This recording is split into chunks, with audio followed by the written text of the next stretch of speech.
आता इथे अंतर आपल्याला पॉइंट मध्ये दिलेलं आहे 2.56. ठीक आहे, मेथड तीच आहे, आपल्याला फक्त कॅल्क्युलेशन आपल्याला पॉइंट मध्ये येऊ शकते, तर कसे करायचे ते तुम्हाला माहित आहे. चला 8% कन्वर्जन करा. 8% कन्वर्जन केल्यानंतर किती येईल? 225. त्याच्यावरून मुद्दल काढा. मुद्दलचा काय करायचा? वर्ग का? कारण इथे आपल्याला वर्ष दिलेले आहे. काय दिलेलं आहे? वर्ष. बघा 8%, 8च्या भागाकारामध्ये 100 टाकले आपण आणि त्याला भाग दिला तर किती येईल? 225. बरोबर आहे. मग इथे मुद्दल किती घेऊ आपण? 25, आणि 25चा काय करणार? वर्गच का? कारण इथे दिलेले आपल्याला 2 वर्ष. किती होते? 625. ठीक आहे. आता याच्यानंतर काय करायचं आपल्याला? 2 वर्षाची ट्री डायग्राम मांडून घ्या 2 वर्षासाठी.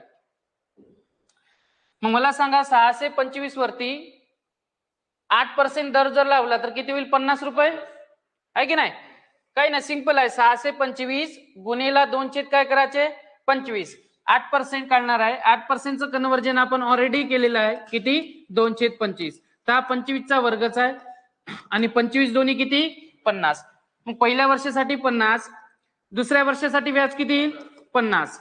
व्याजावरती व्याज लागेल, दर कोणता राहील? 225. हे सॉल्व्ह करा. मग 50 गुणेला 225 किती येते? 4. मग आपलं अंतर किती आलं? 4. ओरिजिनल अंतर किती दिलेलं आहे त्यांनी? 2.56. त्याच्यानंतर काढायचं काय आपल्याला? मुद्दल किती आहे? 625. बरोबर किती? आता इथे बघा, हे सॉल्व्ह करत असताना पॉइंटचा खेळ आधीच कमी करून घ्या. किती संख्येनंतर पॉइंट आहे? मग हा पॉइंट काढून घ्या, इथे 2 एक्स्ट्रा झिरो लावून द्या. बरोबर आहे. असा भाग देऊ शकतो आता आपण. 25चा भाग जाईल आणि वर सुद्धा भाग जाईल 16चा, आहे की नाही? 100ला भाग दिला, 25 चोक 100, आणि 4 गुणेला 4 किती? 16. आता इथे 16 आहे, इथे 25 आहे, आणि 256 16चा वर्ग आहे. 256 काय आहे?